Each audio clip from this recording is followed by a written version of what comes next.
Hi, it's Dave of Urban Astro, and well, all my astrophotography gear is put away because we are expecting rain this afternoon, and so I wasn't able to image last night because it was cloudy, and pretty much for the rest of the week is pretty much shot.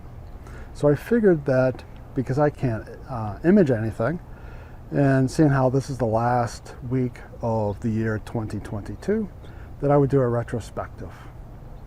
And my retrospective is going to cover basically 3 different areas, and that is new equipment that I have gotten that have really improved my ability to do astrophotography, software that I've learned that has again improved my ability to do astrophotography, and learning to come to peace with where I am. So if this sounds interesting, stay tuned.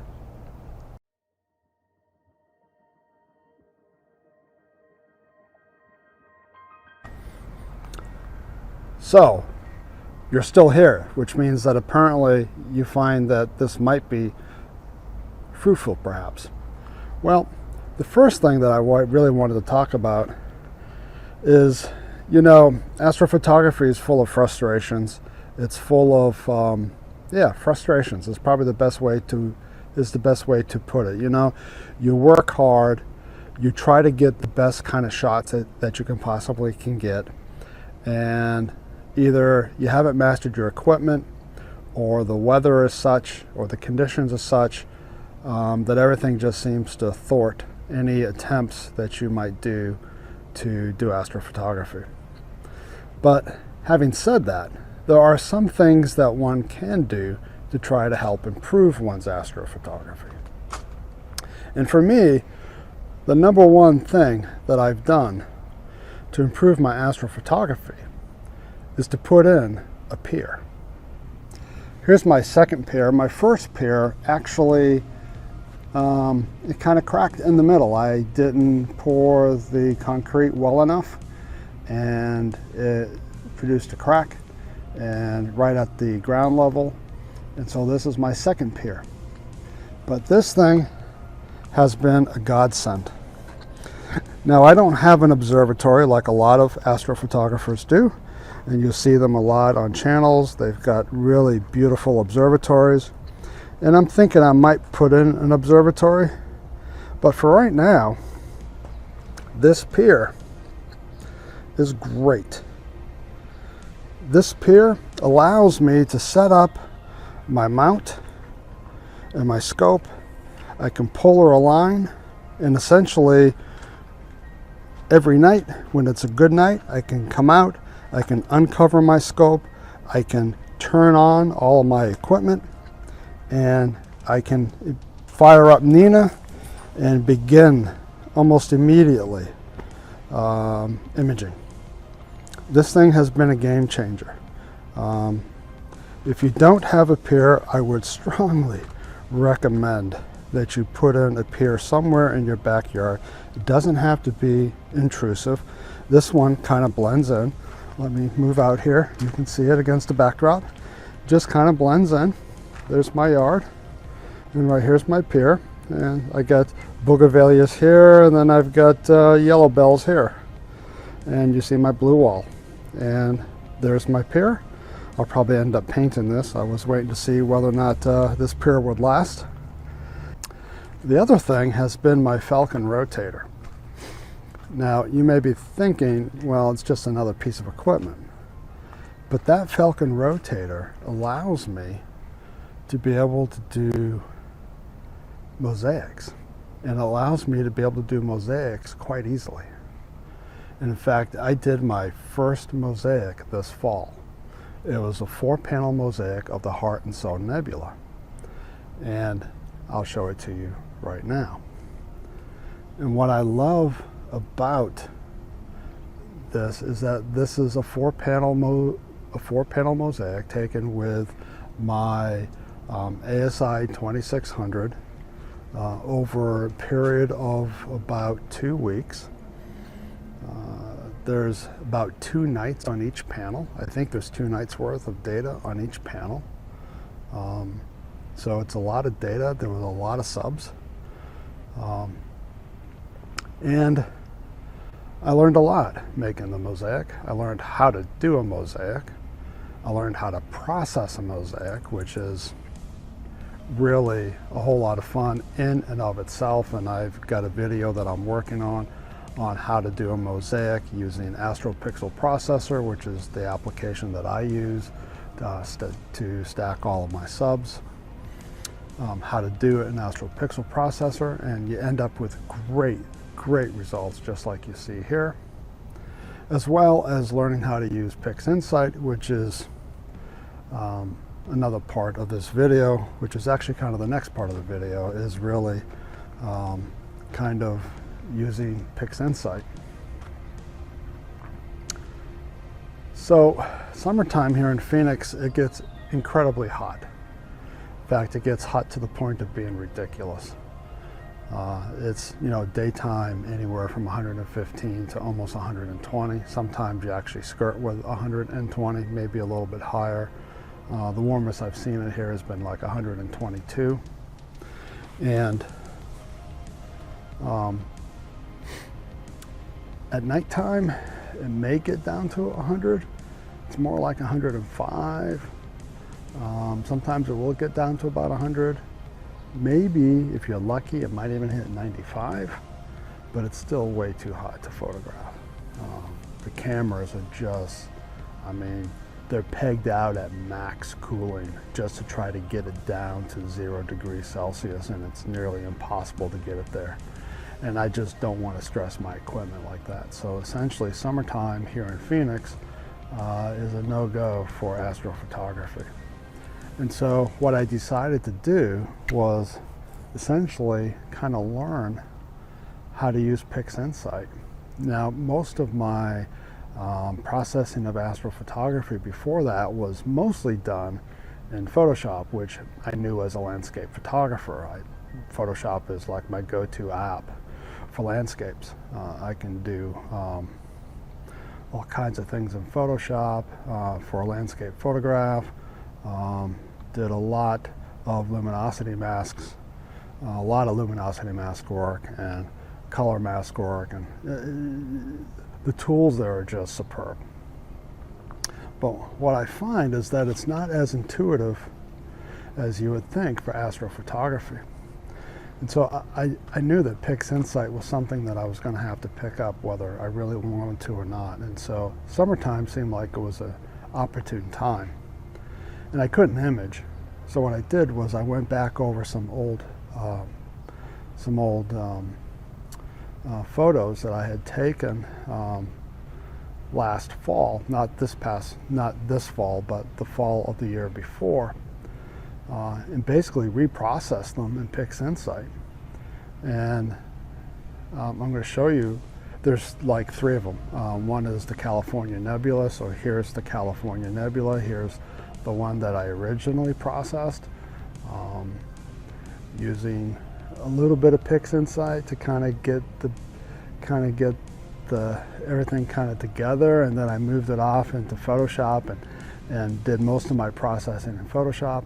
And then here's the picture that I did pretty much totally in Pixinsight. And it's an SHO instead of being pretty much just a hydrogen picture, which is what the first one was.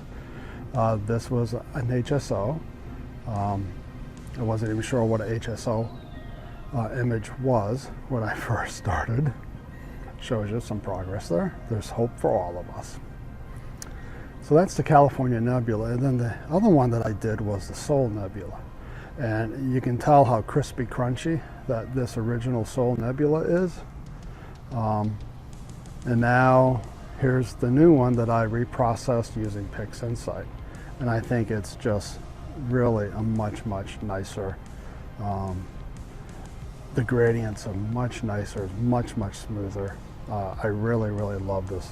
I really love this image. And then one of my favorite images was one that I took at the end of last fall. I want to say it was probably end of November, December of 2021.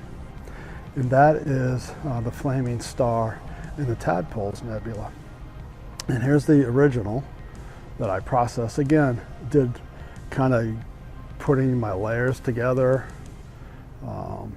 in Pixinsight and then exporting it into Photoshop so I could finish it up in Photoshop, because I did Photoshop for pretty much anything, for colors and all kinds of other stuff.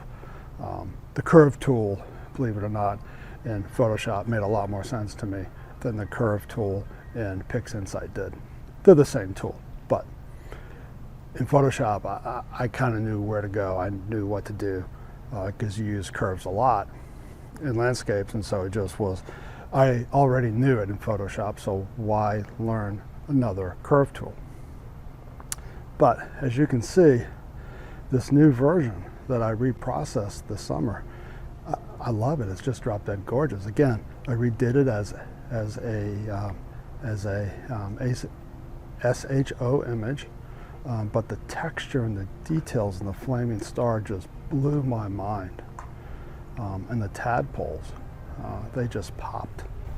And so for me, this was like absolute night and day. This is one of my more favorite images.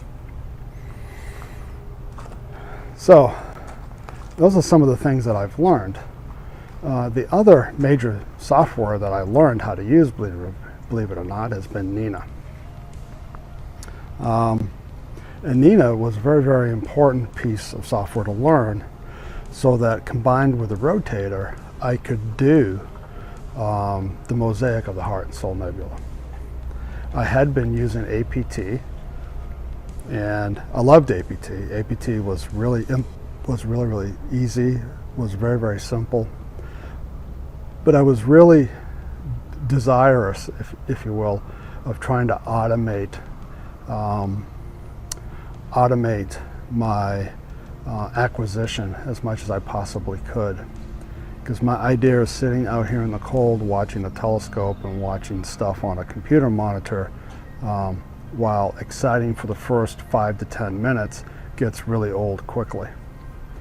And so I still come out here and I'll sit when something first comes up, and I'll come out here and I'll sit and I'll observe and I'll watch, because I want to make sure that everything comes up. But after that, I go back in the house, and I'll occasionally will look on my laptop screen just to make sure that stuff is working. But Nina for me is just, it's the bee's knees. I can automate my whole imaging session. I even had it kick off when I was eating at a restaurant for my daughter's birthday. And I came home and it was just chugging away. It did everything that it needed to do. It plate solved, it slewed, it auto-focused, it auto-rotated, and was just acquiring the images. And I was just pleased as punch, because that's what I wanted to be able to do, was to be able to have image acquisition piece kind of automated as much as I possibly could. And well, Nina makes that entirely possible. So the only other real thing that I really wanted to discuss before I go on to some of my images was learning to live with my Bortle 8 skies. I have two schools that I sit between. Exactly due east of me here, there's a high school, and that high school has these huge, massive floodlights, because there's a football field just right on the other side of that line of trees there. And they light up that field. So I got this sky glow that comes from the east. And then I've got the airport, which just sits northeast of me. And it glows and lights up that whole entire sky. And then to the west of me, which is that way, that way, I have another school which has a soccer field, which they light that thing up at night. And so I get these sky gradients that are just impossible to deal with. And so I try to shoot broadband LRGB, because I have a monochrome camera, and I am not successful using the monochrome camera in shooting broadband. I'm very, very successful shooting narrowband, which is wonderful, except during galaxy season when there's not a whole lot of nebula and you have a whole lot of galaxies. So typically, or what I'm trying to set up now is I also have an ASI 533 MC that I can throw a light pollution filter on, and I can get pretty good results. I'm thinking that if I'm going to shoot LRGB, that I'm going to have to put a light pollution filter on the front end of my imaging train, so that I can have light go through a light pollution filter and then go through the individual LRGB filters. But I don't know how that's going to work out, and that's going to be an experiment that I'll probably try next week, because Pleiades is still visible, and I will be able to tell whether or not that solution is going to work. Otherwise, I'm pretty much limited to shooting with my 533, which seems to be able to handle, believe it or not, the light pollution fairly well, at least in pictures that I've taken with it in the past. It's been able to handle it pretty well. And yeah, it's just difficult. It's just one of those things that you just learn to live with. And galaxies, I seem to have a better chance. I think it's because they're brighter objects.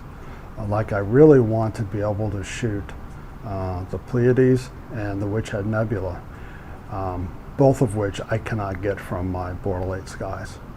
So I'm hoping that sometime next week I'll be able to go out to my dark site, which is about an hour due west of me, where it's like Bortle 2, and be able to shoot those objects out there where I don't have light pollution to fight. So that's just one of the things that you just kind of learn to live with. You learn to live within the constraints that you have, and that's part of the frustrations, is you know what you want to shoot, but you got to figure out how to shoot it. And sometimes